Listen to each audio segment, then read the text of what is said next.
ಏನಿದು ಕತೆ? ಏನು ಅಹಮದಾಬಾದ್ ವಿಮಾನ ದುರಂತದಲ್ಲಿ ಸತ್ತವರಿಗೆ 1 ಕೋಟಿ ಕೊಟ್ರು. ಕೋಟಿ ಹಿಂಗೆ ಹೋಗ್ತಿದ್ದ ವಿಮಾನ ನಟ್ಕಾಬಿಡ್ತಾ? ಅಲ್ಲಿದ್ದವರು 262 ಜನ ವಾಪಸ್ ಬಂದ್ರ? ಕಾಸು ಕೊಟ್ಟಟ್ಕೆ? ಓ, ಕಾಸು ಕೊಟ್ಟು ಕೂಡಲೇ ಜೀವ ಬಂದ್ಬಿಡ್ತದಾ? ಎಲ್ಲೇ ಸಾಧ್ಯನೇ ಇಲ್ಲ. ಅದರಲ್ಲೂ ರಾಜಕೀಯ ಮಾಡ್ತಾ ಇದ್ದೀರಾ. ಒಂದು ಮಿನಿಮಮ್ ಇರುತ್ತೆ. ಓಕೆ, 10 ಲಕ್ಷ, ಓಕೆ, 50 ಲಕ್ಷ ಅಂತ ಹೇಳ್ತಾ ಇದ್ದಾರೆ. 50 ಲಕ್ಷ ಕೊಡಕ್ಕಾಗಲ್ಲ. ಇವ್ರದೇ ಸರ್ಕಾರ ಇದ್ರು ಕೊಡ್ತಾ ಇರ್ಲಿಲ್ಲ. ಸುಮ್ನೆ ಮಾತಾಡೋದಷ್ಟೇ. ಇವ್ರದೇ ಸರ್ಕಾರ ಇದ್ರು ಕೊಡ್ತಾ ಇರ್ಲಿಲ್ಲ. ಸುಮ್ನೆ 50 ಲಕ್ಷ ಅಂತ ಹೇಳಿ ಪಾಪ ಕುಟುಂಬಸ್ಥರಿಗೆ ಅವ್ರು ಕೊಡಲ್ಲ. 50 ಲಕ್ಷ ಕೊಡ್ತಾರಾ? ಕೊಡಲ್ಲ. ಯಾಕೆ ಅವ್ರಿಗೆ ಸುಮ್ನೆ ಆಸೆ ತುಂಬ್ತೀರಿ? ಯಾಕೆ ಆತರ ಇದು ಮಾಡ್ತೀರಿ? ಪಾಪ ಅವ್ರು ನೊಂದಿರೋ ಜೀವಗಳು ಇನ್ನೂ ನೋಯಿಸ್ತೀರಾ ನೀವು? ಇದನ್ನೇ ರಾಜಕೀಯ ಅನ್ನೋದು. ರಾಜಕೀಯ ಬೇಡ. ನಿಮ್ಮ ಬೇಳೆ ಬೇಯಿಸ್ಕೊಳ್ಳೋದಕ್ಕೋಸ್ಕರ 50 ಲಕ್ಷ ಕೊಡಿಸ್ತೀನಿ. ಅಯ್ಯೋ, ನಮ್ಮ ಮುಂದೆ ಮಾತಾಡ್ಬಿಟ್ರು 50 ಲಕ್ಷ ಕೊಡಿಸ್ತಾರೆ, ಅದು ಇದು ಅಂತ ಇವ್ರ ಪ್ರಶಂಸೆ ತಗೊಳ್ಳೋದಷ್ಟೇ ಅದು. ನಿಮ್ಮ ರಾಜಕೀಯ ಕೆಸರ ಚಾಟಕ್ಕೆ ಅಮಾಯಕ ಜೀವಗಳು ಹೋಗಿರೋದನ್ನ ಎಳೆದು ತರಬೇಡಿ. ನಿಮ್ಮ ಕೈಲಿ ಸಾಧ್ಯ ಆದ್ರೆ ಪರ್ಸನಲ್ ಕೊಡಿ. ಹೌದು, ಕೊಡೋದಕ್ಕೇನು ಕೋಟಿ ಕೊಡಿ. ಇಟ್ಟಿದ್ದೀರಲ್ಲ ದುಡ್ಡು, ಎಲ್ಲೆಲ್ಲಿ ಇಟ್ಟಿದ್ದೀರಾ? ಹೇಳ್ಬೇಕಾ? ತೋರಿಸ್ಬೇಕಾ?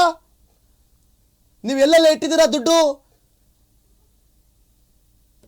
ಈ ವೀರೇಂದ್ರ ಪಪ್ಪಿಯವ್ರ ಮನೆನ ಇಡಿ ರೇಡ್ ಮಾಡ್ದಂಗೆ ಎಲ್ಲರ ಮನೆನೂ ಮಾಡ್ಬೇಕು. ಅದಕ್ಕೆ ಪಕ್ಷ ಇರಬಾರ್ದು. ಕಾಂಗ್ರೆಸ್ ಅಂತ ಇರಬಾರ್ದು, ಬಿಜೆಪಿ ಅಂತ ಇರಬಾರ್ದು, JDS ಅಂತ ಇರಬಾರ್ದು. ಎಲ್ಲರ ಮನೆನೂ ಒಂದು ಸಲ ಜಾಲಾಡ್ಬಿಡ್ಬೇಕು. ಹೌದು, ಎಲ್ಲರ ಮನೆನೂ ಒಂದು ಸಲ ಜಾಲಾಡ್ಬಿಡ್ಬೇಕು. ನಿಜ. ಆಗ 50 ಲಕ್ಷ ಅಲ್ಲ, ಸತ್ತಿರೋರಿಗೆ ಚಲವಾದಿ ನಾರಾಯಣ ಸ್ವಾಮಿ ಅವರೇ ಎಷ್ಟು ಬೇಕಾದ್ರೂ ಕೊಡ್ಬೋದು. ಕೋಟಿ ನೀವುಗಳೇ ಕೊಡ್ಬೋದು. MLCಗಳೇ ಕೊಟ್ಬಿಡ್ಬೋದು. ಲಕ್ಷ 50 ಲಕ್ಷ ನೀವೇನೇ ಹೇಳ್ತಾ ಇದ್ದೀರಲ್ಲ, ಇದನ್ನ MLCಗಳೇ ಕೊಟ್ಬಿಡ್ಬೋದು. ಬೇಡ 20 ಲಕ್ಷ, ಬೇಡ 10. ನಿಮ್ಮ ಪರ್ಸನಲ್ ಹಣದಿಂದ ಕೊಡೋ ಯೋಗ್ಯತೆ ಇಲ್ವಾ ನಿಮಗೆ? ಅಷ್ಟೊಂದು ಕನಿಕರ ಇದ್ರೆ ಪರ್ಸನಲ್ ಇಂದ ಕೊಡಿ. ಅದು ಬಿಟ್ಬಿಟ್ಟು ರಾಜಕೀಯ ಮಾಡಬೇಡಿ. ಸರ್ಕಾರ 50 ಲಕ್ಷ ಕೊಡೋದಕ್ಕೆ ಸಿದ್ಧ ಅಂತಂದ್ರೆ ಕೊಡ್ಲಿ. ನಾನು ಅದನ್ನ ಬೇಡ ಅಂತ ತಡಲಿಕ್ಕೆ ನಾನು ಯಾರು, ನೀವ್ಯಾರು? ಮತ್ತೆ ನೀವ್ಯಾರು? ಕೊಡ್ಲಿ, ಕೆಪಾಸಿಟಿ ಇದೆ, ಕೊಡ್ಲಿ, ಸಾಧ್ಯನೇ ಕೊಡ್ಲಿ. ಕೊಡಲ್ಲ ಇವರು. 5 ಲಕ್ಷ ಕೊಟ್ಟಿರೋದೇ ದೊಡ್ಡ ವಿಷಯ. ಕೊಡಕ್ಕಾಗದೇ ಇರೋ ಕಥೆನ ಇಟ್ಕೊಂಡು ಇವರು 50 ಲಕ್ಷ ಕೊಡಿ, ನೀವ್ ಯಾಕೆ ಕೊಡ್ತಾ ಇಲ್ಲ? 10 ಲಕ್ಷ ಕೊಡಿ ಅಂತ ಇಲ್ಲಿ ಸೆಂಟ್ರಲ್ ಬಂದು ಕಡ್ಡಿಯಲ್ಲಾಡ್ಸಕ್ ನೀವೇ ಬೇಕೆ? ನೋಡಿ, ಮಾಜಿ ಪ್ರಧಾನಿ ದೇವೇಗೌಡರು. ಹೌದು, ನಮ್ PCR ರಾಘು ಒಳ್ಳೆ ಐಡಿಯಾ ಕೊಟ್ಟ. ಎಲ್ಲಾ ರಾಜಕಾರಣಿಗಳು ಒಬ್ಬೊಬ್ರು 1 ಲಕ್ಷ ಕೊಟ್ಟರು ಆಗೋಯ್ತು. ಹೌದು, ಒಬ್ಬೊಬ್ರು 1 ಲಕ್ಷ. ಎಷ್ಟು ಜನ ಇದು ಸಾವನ್ನಪ್ಪಿರೋದು? 10 ಆಯ್ತು, 10 ಜನ ಅಂತ ಇಟ್ಕೊಳ್ಳಿ. ಒಬ್ಬರಿಗೆ ಕೊಡಕ್ಕೆ ಎಲ್ಲಾ ರಾಜಕಾರಣಿಗಳು 1 ಲಕ್ಷ ಒಬ್ಬೊಬ್ಬನಿಗೆ ಕೊಟ್ರು 10 ಲಕ್ಷ ಒಬ್ಬರ ಕೈಯಿಂದ ಖರ್ಚಾಗುತ್ತೆ.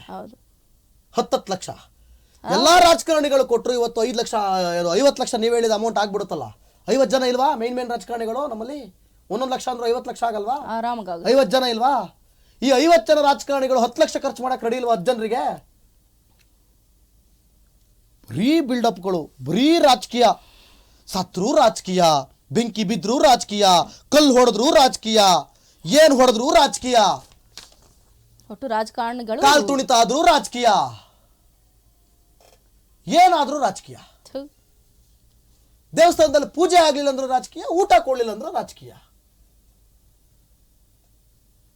ಏನು ನನಗೆ ಅರ್ಥ ಆಗ್ತಾ ಇಲ್ಲ. ಎಲ್ಲದರಲ್ಲೂ ರಾಜಕೀಯ. ಹಂಗಾದ್ರೆ ನಿಮ್ಮ ಪರ್ಸನಲಿ ನಿಮ್ಮ ಕನಿಕರ ಎಷ್ಟು ಬಂತು? ಎಷ್ಟು ಕನಿಕರ ಬಂದು ಎಷ್ಟು ಹಣವನ್ನ ಕೊಡೋದಕ್ಕೆ ಸಿದ್ಧರಿದ್ದೀರಿ ನೀವು? ಏನು ಕೊಟ್ಟಿಲ್ಲ. ಆಗಲ್ಲ ನಿಮ್ಮ ಕೈಲಿ ಕೊಡ್ಲಿಕ್ಕೆ.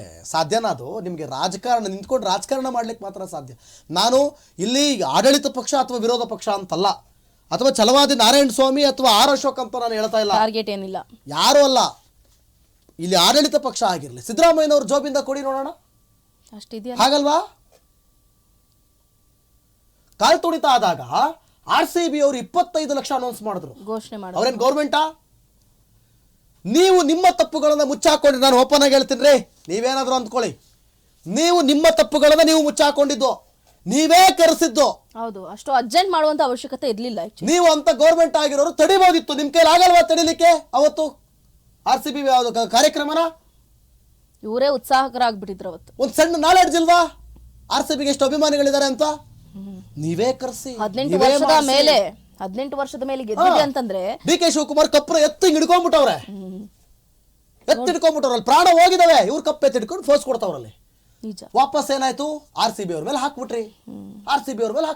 ಜಾಣ ನಡೆ ಅವರ ನಡ್ಸ್ಕೋಬೇಕಾಗಿದ್ದು, ನೋಡ್ಕೋಬೇಕಾಗಿದ್ದು. ಆಯ್ತು, 25 ಲಕ್ಷ ಅನೌನ್ಸ್ ಮಾಡಿದ್ರು, ಸರ್ಕಾರದಿಂದ 10 ಲಕ್ಷ ಅನೌನ್ಸ್ ಮಾಡಿದ್ರಿ. ವೈಯಕ್ತಿಕವಾಗಿ ನೀವೆಷ್ಟು ಕೊಟ್ರಿ? ಕೊಪ್ಪ ಎತ್ಬಿಟ್ಟು ಮುತ್ತ ಕೊಟ್ಬಿಟ್ರಲ್ಲ.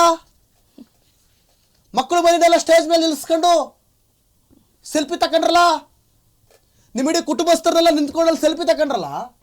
ನಿಮ್ಮ ಪರ್ಸನಲ್ ಆಗಿ ಎಷ್ಟು ಕೊಟ್ರಿ? ಏನೂ ಇಲ್ಲ. No, never. ಅವತ್ತು ಆಟಗಾರರ ಫೋಟೋ ಬೇಕಿತ್ತು. ಇವತ್ತು ಗಣಪತಿ ಮೆರವಣಿಗೆಯಲ್ಲಿ ಆದಂತ ಅನಾಹುತ ಪರ್ಸನಲ್ ಆಗಿ ಎಷ್ಟು ಕೊಟ್ರಿ? ನೀವು ಎಷ್ಟು ಕೊಟ್ರಿ ಪರ್ಸನಲ್ ಆಗಿ? ಇಲ್ಲಿ ಪರ್ಸನಲ್ ಆಗಿ ಕೊಟ್ಟಿರೋದಂತಂದ್ರೆ ದೇವೇಗೌಡರು ಅಷ್ಟೇ 1 ಲಕ್ಷ ರೂಪಾಯಿ ರಾಜಕೀಯ ಗುರು ಅವರು. ಅಷ್ಟೇ ಬಿಡಿ, ಹೋಗ್ಲಿ. ನಾವು ನೀವು ಮಾತಾಡಿ ಏನು ಪ್ರಯೋಜನ? ಪರಿಹಾರ ಪಾಲಿಟಿಕ್ಸ್ ಅಂತ ಹೇಳಿದ್ವಿ, ಅದೇ ಆಗಿದೆ. ಅದ್ರ ಬಗ್ಗೆನೇ ಇಷ್ಟೋ ತನಕ ಮಾತಾಡಿದ್ವಾ? ನೆಕ್ಸ್ಟ್ ಬ್ರೇಕಿಂಗ್ ಕೂಡ ಗಮನಿಸಲೇಬೇಕಾಗುತ್ತೆ ನೋಡಿ. ಹಾಸನ ಗಣಪತಿ ಮೆರವಣಿಗೆಯಲ್ಲಿ ಟ್ರಕ್ ಹರಿದು ದುರಂತ ವಿಷಯಕ್ಕೆ ಸಂಬಂಧಪಟ್ಟಂತೆ ಮೃತರಿಗೆ ಸಂತಾಪವನ್ನ ಸೂಚಿಸಿದ್ದಾರೆ ನಮ್ಮ ರಾಜ್ಯದ ಮುಖ್ಯಮಂತ್ರಿಗಳು ಸಿದ್ದರಾಮಯ್ಯ. ಚಾಲಕರ ನಿರ್ಲಕ್ಷ್ಯದಿಂದ ಅಪಘಾತಗಳು ಸಂಭವಿಸಿದೆ, ಅದಕ್ಕೆ ಸರ್ಕಾರ ಹೇಗೆ ಹೊಣೆಗಾರಿಕೆ ಆಗುತ್ತೆ? ಪರಿಹಾರ ಅನ್ನೋದು ಸಾವಿಗೆ ಸಮಾನ ಅಲ್ವಾ? ಮೃತರ ಕುಟುಂಬಸ್ಥರಿಗೆ ಈಗಾಗಲೇ ತಲಾ 5 ಲಕ್ಷ ರೂಪಾಯಿ ಪರಿಹಾರವನ್ನ ಕೊಟ್ಟಿದ್ದೀವಿ ಅಂತ ಮುಖ್ಯಮಂತ್ರಿ ಸಿದ್ದರಾಮಯ್ಯರು ಮಾತಾಡಿದ್ದಾರೆ. ಚಾಲಕ ನಿರ್ಲಕ್ಷ್ಯದಿಂದ ಅಪಘಾತ ಸಂಭವಿಸಿದೆ, ಅದಕ್ಕೆ ಸರ್ಕಾರ ಹೆಂಗ್ರಿ ಹೊಣೆಗಾರಿಕೆಯನ್ನು ಹೊತ್ಕೊಳ್ಳುತ್ತೆ? ನಾವೇನಾದ್ರೂ ಮಾಡಿದ್ದೀವಾ? ನಮಗೆ ಗೊತ್ತಿತ್ತಾ ಆ ರೀತಿ ಆಗುತ್ತೆ ಅಂತ? ಯಾರು ಕೂಡ ಊಹೆ ಮಾಡಿರ್ಲಿಲ್ಲ ಅಲ್ವಾ? ದುರಂತ ಸಂಭವಿಸಿದೆ, ನಮಗೂ ಕೂಡ ನೋವಿದೆ, ನಾವು ಕೂಡ ಸಂತಾಪವನ್ನ ಸೂಚಿಸಿದ್ದೀವಿ. ಇದಕ್ಕೆ ಸಂಬಂಧಪಟ್ಟಂತೆ ನಾವು ಕೂಡ 5 ಲಕ್ಷ ರೂಪಾಯಿ ಪರಿಹಾರವನ್ನ ಘೋಷಣೆ ಮಾಡಿದ್ದೀವಿ ಅಂತ ಮುಖ್ಯಮಂತ್ರಿ ಸಿದ್ದರಾಮಯ್ಯವರು ಇವತ್ತು ಹೇಳಿಕೆಯನ್ನ ಕೊಟ್ಟಿರುವಂತದ್ದು. ಓಕೆ, ನೆಕ್ಸ್ಟ್ ಗಮನಿಸ್ತಾ ಹೋಗೋದಾದ್ರೆ ಅದೇನು ಮಾತಾಡಿದ್ದಾರೆ ನೋಡೋಣ ಒಂದ್ಸಲ. ಆಕ್ಸಿಡೆಂಟ್ಗಳು ರಸ್ತೆಯಲ್ಲಿ ನಾವು ರೋಡ್ ಸೇಫ್ಟಿ ಕಾನೂನುಗಳನ್ನು ಮಾಡಿದ್ದೀವಿ. ಡ್ರೈವರ್ಗಳು ಅವರ ತಪ್ಪುಗಳಿಂದ ಆಕ್ಸಿಡೆಂಟ್ಗಳಾದರೆ ಸರ್ಕಾರ ಹೆಂಗೆ ಹೊಣೆಗಾರಿಕೆ ಮಾಡ್ತದೆ? ಅದರಲ್ಲಿ ಪ್ರಿವೆಂಟಿವ್ ಮೆಜರ್ಸ್ ಎಲ್ಲ ತಗೋತೀವಿ. ನಿನ್ನೆ ಲಾರಿ ಕ್ಯಾಂಟರ್ ಆಕ್ಸಿಡೆಂಟ್ ಆಗಿ ಒಳಗಡೆ ನುಗ್ಗಿರೋದು. ಪಾಪ ನಾನು ಅವರಿಗೆ ಸತ್ತವರಿಗೆ ಗೌರವ ಸೂಚಿಸ್ತಕ್ಕಂಥ ಕೆಲಸ ಮಾಡ್ತೇನೆ. ಅವರು ಕುಟುಂಬದ ವರ್ಗದವರಿಗೆ ಅವರು ಸಾವಿನ ದುಃಖ ಬರೆಸ್ತಕ್ಕಂಥ ಕೆಲಸ. ನಾನು ಎಲ್ಲ ಕೃಷ್ಣ ಬೈರೇಗೌಡನಿಗೆ ಬೆಳಗ್ಗೆ ಹೋಗಿ ಅವನ್ನೆಲ್ಲ ಭೇಟಿ ಮಾಡಿ ಪರಿಹಾರ ಘೋಷಣೆ ಮಾಡುವಂತ ಹೇಳಿದ್ದೇನೆ. Krishna Byregowda district incharge minister ಅವ್ರಿಗೆ ಹೋಗಿ ಹೇಳಿದ್ದೆ, ಅವ್ರು ಹೋಗಿ ಮಾಡಿದ್ದಾರೆ. 5 ಲಕ್ಷ ಮಾಡಿದ್ದಾರೆ, ಬಟ್ ಬಿಜೆಪಿ 10 ಲಕ್ಷ ಆಗಬೇಕು ಅಂತ ಕೇಳ್ತಾ ಇದ್ದಾರೆ. 10 ಲಕ್ಷ ಪರಿಹಾರ ಅವ್ರು ಎಷ್ಟು ಕೊಟ್ಟಿದ್ರು?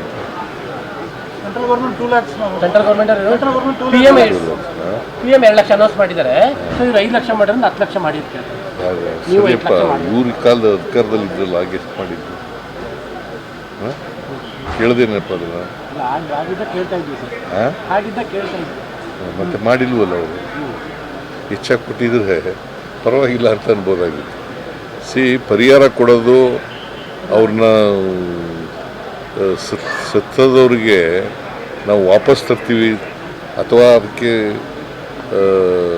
ಪರಿಹಾರ ಅಂತ ಅಲ್ಲ. ಇದು ಸರ್ಕಾರ ಮೊದಲಿಂದಲೂ ಕೂಡ ಕೊಡ್ತಾ ಬಂದಿದೆ.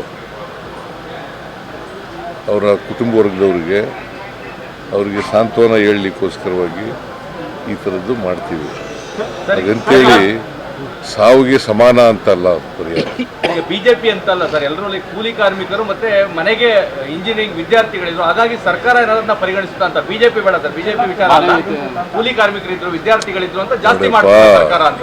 ಈಗ ಸರ್ಕಾರ ಆಕ್ಸಿಡೆಂಟ್ ಆದವ್ರಿಗೆ 5 ಲಕ್ಷಗಳನ್ನ ಕೊಡ್ತೀವಿ, ಗೊತ್ತಾಯ್ತಾ?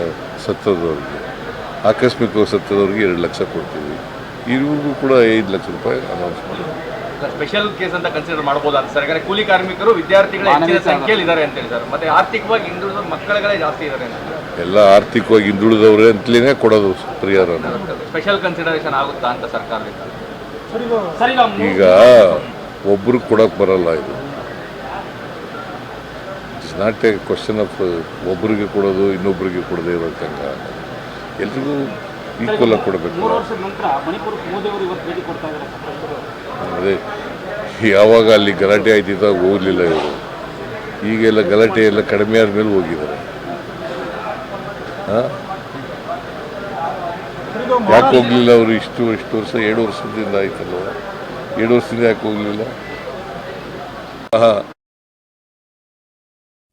ಅಲ್ಲ, ಮಾತಾಡೋದನ್ನು ಗಮನಿಸ್ತಾ ಇದ್ರೆ ಅಲ್ಲಿ ರಿಪೋರ್ಟರ್ಗಳು ಕೇಳ್ತಾ ಇದ್ದಾರೆ, ಸರ್ ಸ್ಪೆಷಲ್ ಕನ್ಸಿಡರ್ ಮಾಡಿ ಸ್ವಲ್ಪ ಜಾಸ್ತಿ ಹಣ ಕೊಡಿ, ಮತ್ತು BJP ಅವರು ಕೂಡ ಇನ್ನೊಂದಷ್ಟು ಕೊಡಿ ಅಂತ ಹೇಳ್ತಾ ಇದ್ದಾರೆ.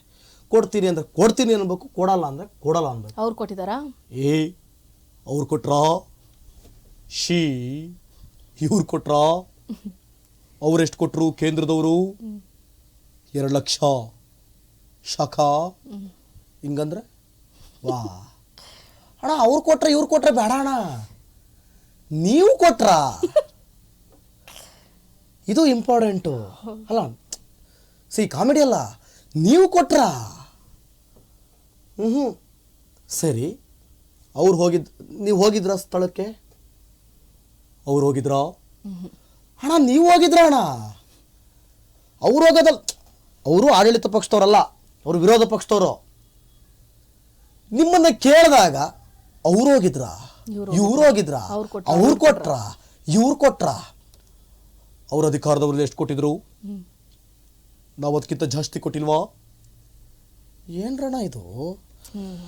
ಏನೋ ಬಿಡಿಯಪ್ಪ, ನೀವು ಸರ್ಕಾರ ನಡೆಸ್ತಾ ಇದ್ದೀರಿ, ಜನ ನಿಮಗೆ ಓಟ್ ಹಾಕ್ಬಿಟ್ಟವ್ರೆ, 5 ಗ್ಯಾರಂಟಿ ಬೇರೆ ನೀವು ಗೆದ್ಕೊಂಡ್ಬಿಟ್ಟಿದ್ದೀರಿ, ಜನರಿಗೆ ಫ್ರೀ ಕೊಡ್ತಾ ಇದ್ದೀರಿ, ಅದ್ರ ಮುಂದೆ ನಾವೇನಾದ್ರು ಮಾತಾಡೋಕ್ಕಾಗತ್ತಾ? ನೋ, ಅಷ್ಟೇ.